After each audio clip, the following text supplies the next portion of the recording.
ನಮಸ್ಕಾರ. ನಾವು ಈ ವಿಡಿಯೋದಲ್ಲಿ ಆಮ್ಲಗಳು ಮತ್ತು ಪ್ರತ್ಯಾಮ್ಲಗಳ ನಡುವಿನ ವ್ಯತ್ಯಾಸವನ್ನು ಪಟ್ಟಿ ಮಾಡೋಣ. ಆಮ್ಲಗಳು ಹುಳಿ ರುಚಿ ಹೊಂದಿವೆ. ಪ್ರತ್ಯಾಮ್ಲಗಳು ಕಹಿ ರುಚಿ ಹೊಂದಿವೆ. ಆಮ್ಲಗಳು ನೀಲಿ ಲಿಟ್ಮಸ್ ಕಾಗದವನ್ನು ಕೆಂಪು ಬಣ್ಣಕ್ಕೆ ಬದಲಾಯಿಸುತ್ತದೆ. ಪ್ರತ್ಯಾಮ್ಲಗಳು ಕೆಂಪು ಲಿಟ್ಮಸ್ ಕಾಗದವನ್ನು ನೀಲಿ ಬಣ್ಣಕ್ಕೆ ಬದಲಾಯಿಸುತ್ತದೆ.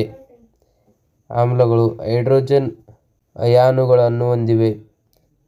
ಪ್ರತ್ಯಾಮ್ಲಗಳು ಹೈಡ್ರಾಕ್ಸೈಡ್ ಅಯಾನುಗಳನ್ನು ಹೊಂದಿವೆ. ಆಮ್ಲಗಳು ವಿದ್ಯುತ್ತಿನ ಉತ್ತಮ ವಾಹಕಗಳು. ಪ್ರತ್ಯಾಮ್ಲಗಳು ಇವು ಅವಾಹಕಗಳು. ಇನ್ನೂ ಇದೇ ಥರ ವಿಡಿಯೋಗಳಿಗಾಗಿ ಕ್ಲಾಸಸ್ಗಳಿಗಾಗಿ ನಮ್ಮ ಚಾನಲನ್ನು ಸಬ್ಸ್ಕ್ರೈಬ್ ಆಗಿ.